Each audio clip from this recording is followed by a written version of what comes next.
سب سے پہلے ہم قرآن کریم پڑھنے سے پہلے اعوذ باللہ من الشیطان الرجیم کیوں پڑھتے ہیں؟ اس لیے پڑھتے ہیں کہ قرآن کریم میں آتا ہے فَإِذَا قَرَأْتَ الْقُرْآنَ فَاسْتَعِذْ بِاللَّهِ، پھر جب آپ قرآن کریم کی قرأت کرنے لگو، پڑھنے لگو، تو اللہ جل جلالہ کی حفاظت میں آؤ اس شیطان سے، کیونکہ دو مواقع ایسے ہیں جس پہ میرے حبیب صلی اللہ علیہ وسلم نے فرمایا کہ شیطان بہت کاری وار کرتا ہے۔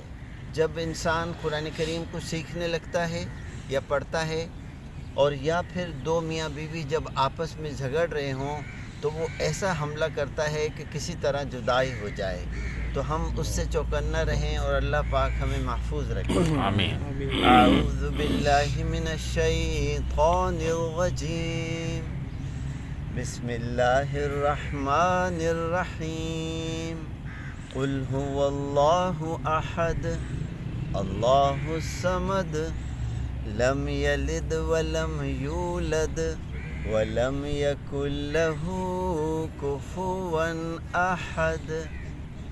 اب ایسا ہوتا ہے، کبھی کبھی ایسا ہوتا ہے کہ میں نماز پڑھ رہا ہوں، سنتیں ادا کر رہا ہوں، تو میں قرآن کریم کو تجوید سے پڑھ سکوں، ایسا ممکن نہیں ہو پاتا، لیکن کبھی تنہائی میں یا آپ قرآن کریم لے کے بیٹھیں تو الحمدللہ اگر آپ اس کو ایسے پڑھو گے اور آپ کے اندر اللہ جل جلالہ ایک احساس زندہ کریں گے۔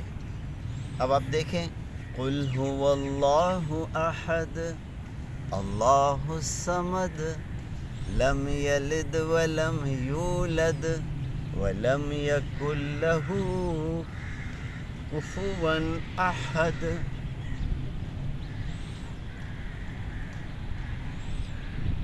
مجھے میرے استاد محترم یاد آ گئے، اتنی محبت سے، اتنے پیار سے انہوں نے ہمیں تجوید سکھائی، اللہ پاک ان کو صحت سے زندگی دے۔ آمین۔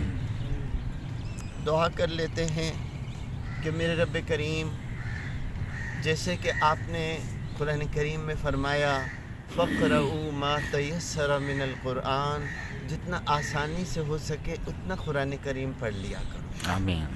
تو چاہے ہم ایک صفحہ پڑھیں، دو آیتیں پڑھیں، ایک آیت پڑھیں، لیکن کوشش کریں کہ ہم نے اس کا حق ادا کر کے پڑھنا ہے، اور ہمیں توفیق عطا فرمائیے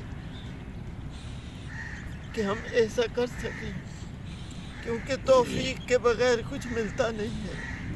بے شک۔ رب ارحمہما کما ربیانی صغیرا، اے میرے پروردگار عالم، ہمارے والدین پر رحم فرمائیے۔ آمین۔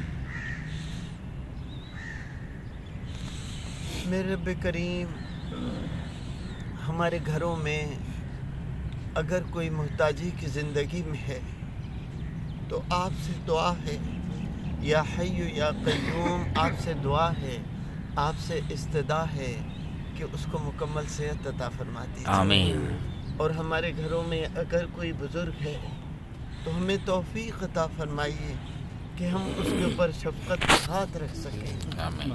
اللہم صلی علی محمد وعلی آل محمد کما صلیت علی ابراہیم وعلی آل ابراہیم انک حمید مجید، وصلی اللہ تعالی علی خیر خلقہ محمد وآلہ وسلم۔